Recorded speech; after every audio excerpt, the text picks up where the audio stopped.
बिस्मिल्लाहिर्रहमानिर्रहीम। अस्सलाम वालेकुम। मैं हूं डॉक्टर ज़ियाउल्लाह खान गाजी।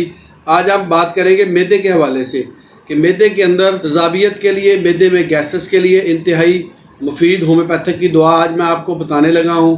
मैदे को उम्मुल अमराज भी कहा जाता है।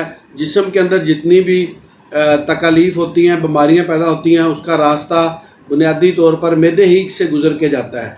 जब ये आपका सही तरीके से वर्क करता है, सही तरीके से काम करता है, तो बहुत सी चीज़ों से आप बच सकते हैं, बहुत सी बीमारियों से आप महफूज रह सकते हैं। तो सबसे ज़्यादा ख्याल आप खाने पीने का किया कीजिए कि खाने के अंदर अगर एतदाल हो, खाने पीने की चीज़ें साफ़ सुथरी हों, उनमें कोई केमिकल बेस्ड चीज़ें ना हों, यानी जो आजकल आर्टिफिशियल खाने वगैरह आए हुए हैं, तो इनकी वजह से स्टमक ख़राब होता है। अब हम करते क्या हैं कि डॉक्टर से अद्वियात भी लेते हैं, लेकिन इसके साथ साथ हम अपने खाने पीने की चीज़ों का परहेज़ नहीं करते या ऐसी चीज़ें खाते हैं जो सही तरीके से डाइजेस्ट नहीं होती। तो फिर हम इस बात का इल्ज़ाम लगा देते हैं कि भी मैंने दवाई खाई है लेकिन मुझे कोई फ़र्क नहीं पड़ा, या मैं दवाई खा रहा हूँ लेकिन मेरा मैदा ठीक नहीं हुआ।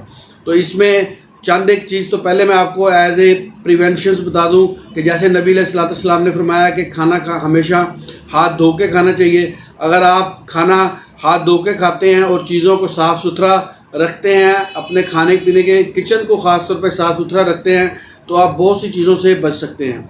अब बहुत से ऐसे वायरसेस या ऐसे बैक्टीरिया हैं जो कि आप आंखों से नहीं देख सकते, लेकिन वो आपके इर्द गिर्द, आपके हाथों पे और बहुत सी जगहों पे लगे हुए होते हैं जो कि आपको नुकसान पहुंचाने का बाइस बनते हैं।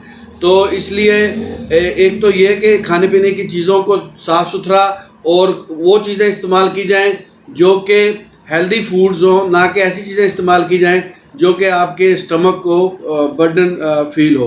तो बहरहाल अगर किसी का स्टमक ख़राब हो गया हो और उसको हर वक्त गैसेस महसूस होती हों, पेट में अगर बहुत ज़्यादा गैसेस हो, तो इसका असर आपका निज़ाम तनफ़ुस के ऊपर भी पड़ता है, यानी कि सांस के भी प्रॉब्लम पैदा होते हैं, सांस चढ़ना शुरू हो जाता है और सीने के ऊपर बोझ महसूस होता है और मैदे के अंदर गुड़गुड़ाहट होती है। बाज़ लोगों को पेट के अंदर साथ दर्द वगैरह शुरू हो जाती है और कंधों में और शोल्डर में दर्द वगैरह जाती है। ये सारी एब्डोमिनल गैसेस की वजह से ऐसे होता है।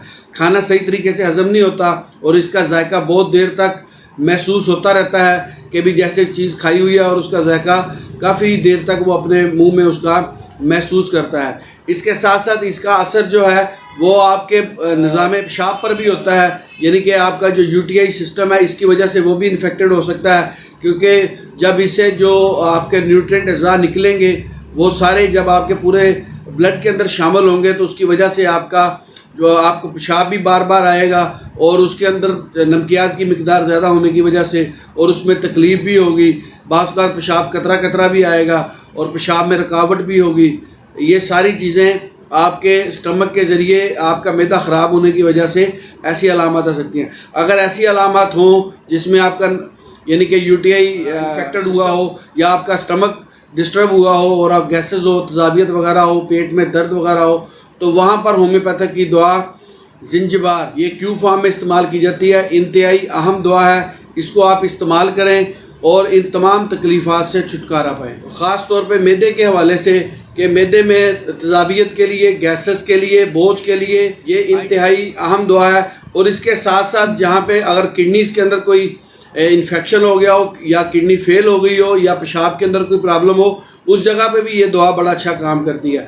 अगर इस किस्म की अलामात हो तो आप जिंजबार को क्यू के अंदर इस्तेमाल करें। 8 से 10 कतरे एक घूंट पानी में कुछ अर्सा इस्तेमाल करने से आपके मैदे के ये सारे मसाइल हल हो सकते हैं, ठीक हो सकते हैं। और मैदे ही के हवाले से जब आपके स्टमक के अंदर मुसलसल काफ़ी अर्सा तक ये तज़ाबियत गैस वगैरह रहती है और इसके साथ आपको टाइफाइड बुखार भी हो जाता है, तो उसकी अलामत भी साथ आना शुरू हो जाती हैं, वहाँ पर भी ये दवा इंतहाई अहम किरदार अदा करती है। और जब स्टमक आपका डिस्टर्ब होता है तो इसकी वजह से जो सीने के जो आपका निज़ाम तनफ़ुस है इसके अंदर जो प्रॉब्लम आती हैं, उसमें आपका जो आवाज़ आपकी बिगड़ जाती है, गले का जो यानी कि जो थायराइड ग्लैंड्स होते हैं उनके ऊपर भी जाके बड़ा ये गैसेस जो हैं अफेक्ट करती हैं, जिसकी वजह से गले में बहुत ज़्यादा खराश वगैरह रहना शुरू हो जाती है और गले के अंदर सुइयाँ सी चुभती हुई महसूस होती हैं, जिसकी वजह से खुश्क और तकलीफ़दा खांसी होती है जो कि बड़ी लंबा अर्सा तक चलती है। मैंने बहुत से ऐसे मरीज़ों को देखा है जो कि खांसी के खुश्क खांसी होती है और बड़े अरसे तक वो खांसे रहते हैं, मुख्तलिफ़ किस्म के सिरप और अद्वियात इस्तेमाल करते हैं लेकिन उनकी खांसी नहीं ठीक होती। जब तक उनका मैदा ठीक नहीं होगा, स्टमक ठीक नहीं होगा, तो खांसी कैसे ठीक होगी। तो इसके साथ साथ खांसी अगर आपके मैदे की ख़राबी की वजह से हुई है तो उसको पहले ठीक करें, खांसी खुद ब खुद ठीक हो जाएगी। उसमें ये जिंजबार बड़ा अच्छा काम करती है। बहुत ज़्यादा और बार बार खांसने की वजह से पसलियों के अंदर दर्द हो जाता है और बाज़ लोगों को इसकी वजह से नमूनिया भी हो जाता है। अक्सर बच्चों को देखा गया कि नमूनिया की शिकायत भी साथ हो जाती है।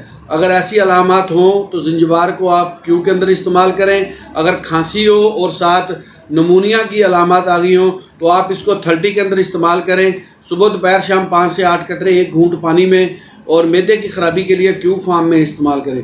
ये दोनों पोटेंशियाँ जो मैंने आपको अल्टरनेटिव बताई हैं, ये एक तो निज़ाम तनफ़्फ़ुस के लिहाज से, यानी कि गले की खराश, गले की ख़राबी, गले में बलगम, गले खुश्क खांसी वगैरह हो तो 30 फार्म में इस्तेमाल करें। मैदे के अंदर गैस, तेज़ाबियत वगैरह हो तो आप इसको क्यू फार्म में इस्तेमाल करें। तस्वीर में साल लगा देता हूँ, इसको कुछ अर्सा इस्तेमाल करने से ये अलामात ठीक हो जाती हैं। बहुत शुक्रिया, अपना ख्याल रखिएगा और हमारे इस चैनल का भी ख्याल रखिएगा। इसी तरह की इन्फॉर्मेटिव वीडियोज़ मैं आपके लिए बनाता रहूँगा। अल्लाह हाफिज़।